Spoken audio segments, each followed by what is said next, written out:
So the old building was interesting because it was a maze, it was confusing. It kind of felt like an add-on, like a remodel that kept going and going and going and going. Wow, look at this room, and where will this door lead, and where will we go next? You just had these series of doors as you were walking down the hallway, and only some of them led places. You're down the hall, the second room on the left, but you have to go through the door and go through another door and then make a left.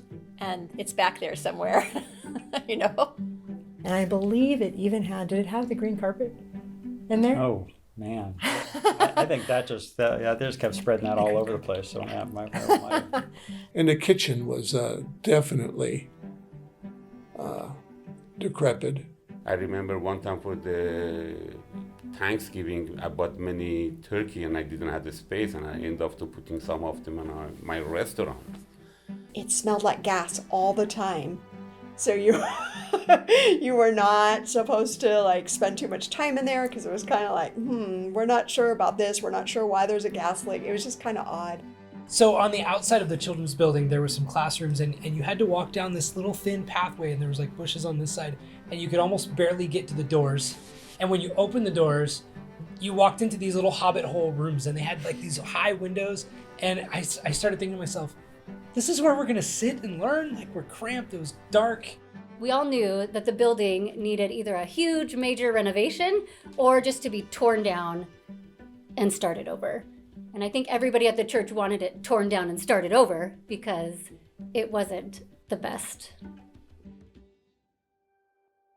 The city of Burbank sent us a letter, an ultimatum, saying either retrofit the building or tear it down. And the board, other members asked me, well, what can we do? What are our choices? I said, well, you can do that, but the problem still exists, or you can get modulars, and that just makes it go away for a while. Or maybe, just maybe perhaps, we're being nudged into a new look at the future. So we decided to remodel and invited the church body to give to the building fund. So this had to be the most low-key fundraising project of all time. Dave Fogg and Roger Baker and I were the fundraising team, and for 5 years I wrote on a monthly basis fundraising letters to the congregation. And we started getting in front of the church routinely, and at least once, if not twice a month, sharing updates. You felt like it was achievable. You felt like it was something that would be, well, it's a lofty goal, but it would be something that we should be able to make happen. We were 20 years old. We had just gotten married. We had no money. We wanted nothing more than to give to that and give above and beyond what we would normally give. But we were like, how is that even, that's not real money, $6 million? And it was kind of controversial that we were going to tear down the MSA because some of the people who had sacrificed to give to build the MSA in the first place were still here. And it was hard for them to see that building taken down and not being used anymore, because they had sacrificed to give to the mission of Calvary Bible Church. And then as things progressed and the costs of the building just soared because the timing was just bad, exactly the materials that we needed suddenly became much more expensive. It started off as a 2-phase project, kind of moved to, we got to do it all in 1 phase. And when it's all said and done, you look at what we went into, what we took on as debt, and it was eye-popping. To kind of just go, whoa, how did we get there? So I thought, well, worst case scenario is that we lose the church building, but it's just a building. It's not what the church is. The church is the people that are here, and we could go to another building and still be Calvary Bible Church. So that it wasn't the end of the world that something would happen to this building. Our goal was to raise $1 million in 1 year, and we did so. So now that we had begun raising funds for the building, we knew that we could only proceed so far until we received permission from the city to actually build the building. So Roger and Dave and I were required to go downtown and present our case before the city commission. Good evening. Welcome to the Planning Board for Monday, October 9th, 2006. You are being asked to consider a request by Brad Kelly for a development review and variance. You know, our kids are on top of each other, and so what we're doing is not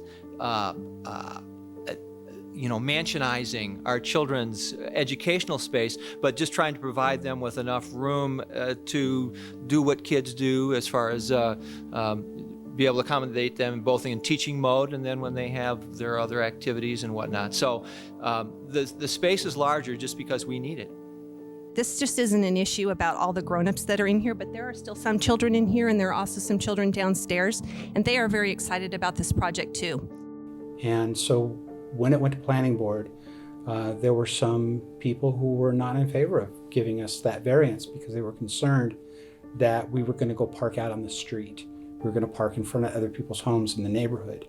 Even though we assured them that we would not, that we had this agreement with Pickwick Bowling Alley, that we had this agreement with our neighbors in the other direction. I've looked at the reasons we've granted variances in the past, and I can't see popularity on the list. I can't see likability on the list. If likability were on the list, I'd grant this variance in a second. Because these people who have wonderful relationships just are not quite wonderful enough to come up with some sort of conditional grant for parking. Because of stairway limitation, pylon limitations, I am very, very, very reluctantly leaning toward denying this variance. It was like they were making a decision without really knowing us, knowing the church, knowing the support behind this project. And so when you're trying to convince somebody that has all the authority to say yes or no, and you really want to convey that, and yet we can't go in the room, we're just kind of waiting, and there were some people in the room speaking on Calvary's behalf. You know, people who are handicapped or disabled, they can't even move through that building without people helping them. Being that it's more accessible, we will also be able to have fire and paramedic personnel be able to access the building much easier, which also helps with the convalescent home that is right next door, which makes it more open. I think when the board saw that our passion was to support the community and not to disrupt the community, not to take, but to give back to the community, I think it made a big impact on them. And I think that might be part of what influenced them to approve the variance. You certainly have a very motivated and galvanized group of members, and this is the largest crowd that I've ever had here in my 3.5 years on this board, so I'd like to congratulate you.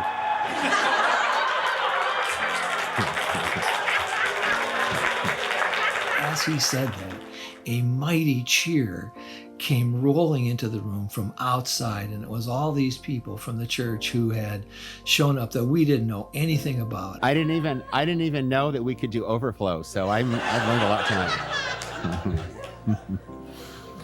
And I sat quietly thinking, get choked up here. The Lord's bigger than the planning board. You've got nothing to worry about, kid. And they deliberated, and then they came back with their decision. We have a motion and second. All in favor? Aye. Opposed? Opposed.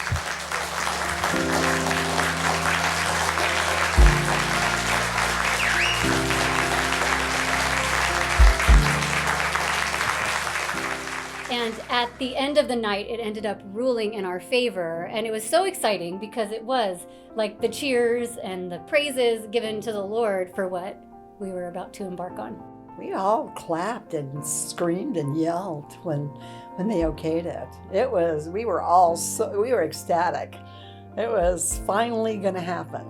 And it was a goosebump moment for me and all of us who were in the room, and even the members of the committee, I think, were surprised. What a great night that was, and we were so thankful to the Lord for giving us favor with this committee. But more than that, I was so proud of our people for showing up and supporting us in that way. It was a great night, and that was then the beginning of our actual planning to build a new building.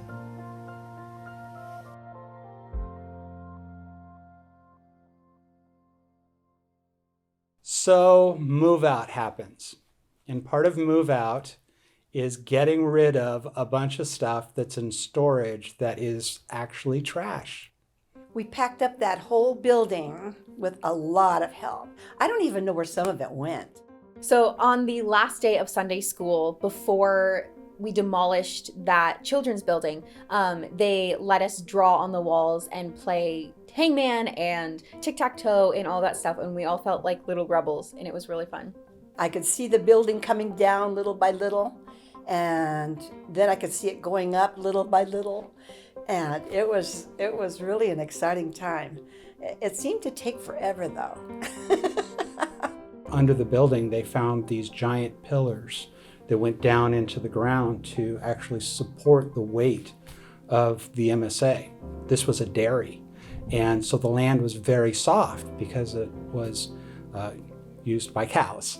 So they had to rip out all the molars, these big pillars that were underground, and when they did that, they disturbed the soil. So then they had to take the soil out of and basically created a gigantic pit where the children's building is now, and it was a hole in the ground. Then they had to compact it and water it, recompact all the soil and bring it up so the new building could be built.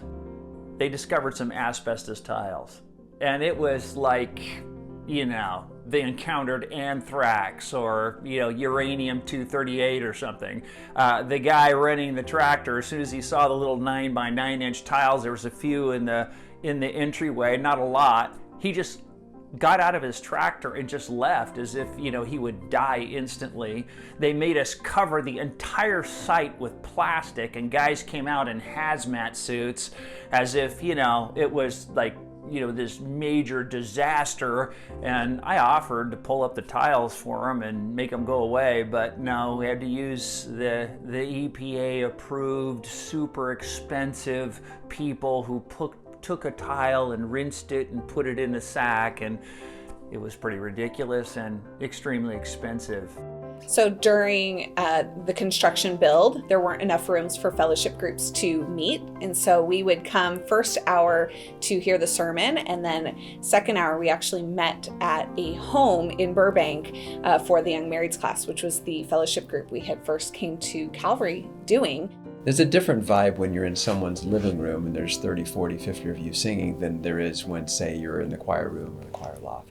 With Awana, there was literally kids, everywhere, up in the balcony, saying verses. The teams were spread out in every room possible. I remember when we came into the new building and it was just metal all around us, and I could sign my name, write a Bible verse on the wall. The structure, the steel studs, everything, whatever we wanted to do. A verse, say hi, your name, anything. Kids, adults, everybody did it. Under in a wall somewhere is my name or whatever I wrote. I don't remember what it was. Yeah, I put some graffiti someplace. I don't remember where and what, but it was something Christian-y and tasteful. I made a beeline for the junior high room, which is room 5, and on one of the aluminum studs, I wrote my name, and I wrote, "Unless the Lord builds the house, they labor in vain." And I remember thinking about how many people will be blessed by this facility in the years to come. And it was a great experience because it caused the congregation to take ownership one more time. This was their building. After 2 years of construction, we were ready to move in. Pastor Brock told me that it was going to be a certain Sunday, this coming Sunday, that we were going to hold our classes in the new building. Well, it wasn't set up. We had nothing ready for it. I remember being in a Bible study at the time in the foyer, and I just got up and left. And I went and started putting stuff away, getting stuff ready for Sunday. Everybody came in so surprised, going, ooh and ah. That was what I did too. The first thing I noticed was that great big staircase. Oh my goodness. It was just so grand and elegant to me, and over time I really enjoyed walking down that staircase with my little Sunday dress and feeling like a princess. Being in the new building was so exciting because I finally could hang out with my friends in first service, girls, and then we were all together 3rd through 5th grade, boys and girls, for KFC, second hour. We actually left the Young Marrieds class to join the children's ministry full-time in the K through second grade room because we were excited to be a part of this new building, even though we didn't have kids at the time. So we were very excited to join ministry. God has provided my church and my family. My favorite part of the building is the playground. My favorite part of the building is the playground. We were doing laps around the church. I remember when we first went up there the first time, I thought how modern it looked. I mean, we're accustomed to it now, but that first time walking in with the big screens on both sides and just the ceiling, all, different levels and so forth, I thought that was just really cool and modern.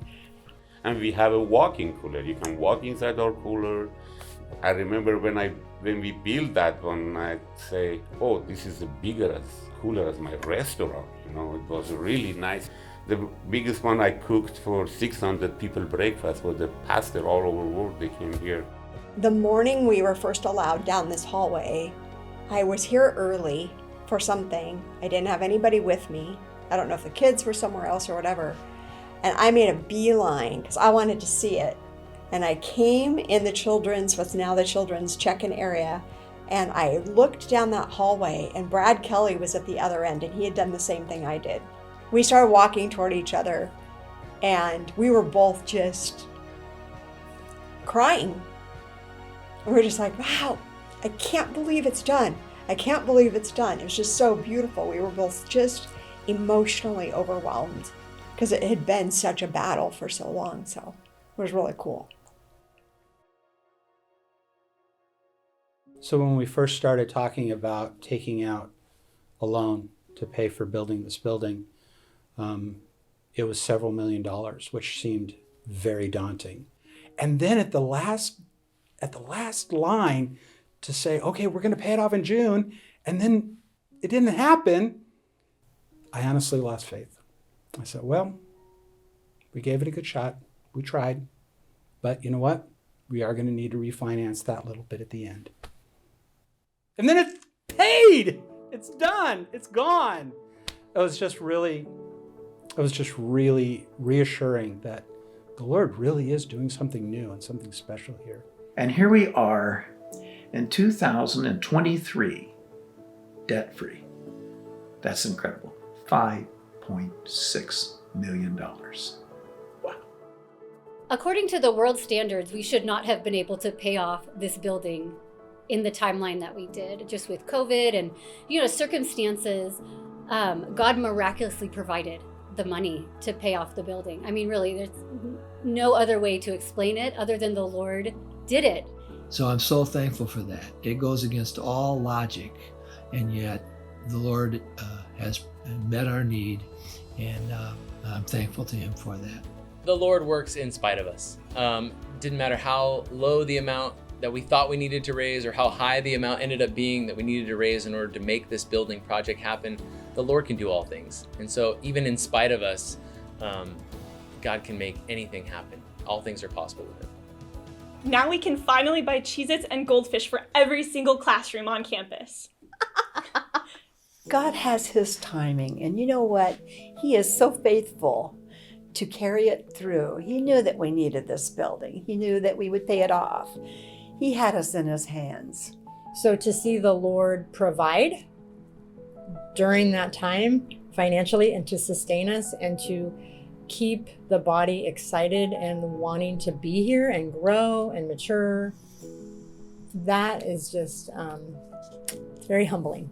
There is something that while the body might have changed or grown up, God never changed. He was faithful. He always knew that this is the moment in time when we would pay off this debt and that we would be free to truly grow His ministry. Now that we're not using that money anymore to pay off our building debt, we can now use that money to further our ministry here and also reach the community with the gospel. Wear out the building in use for ministry.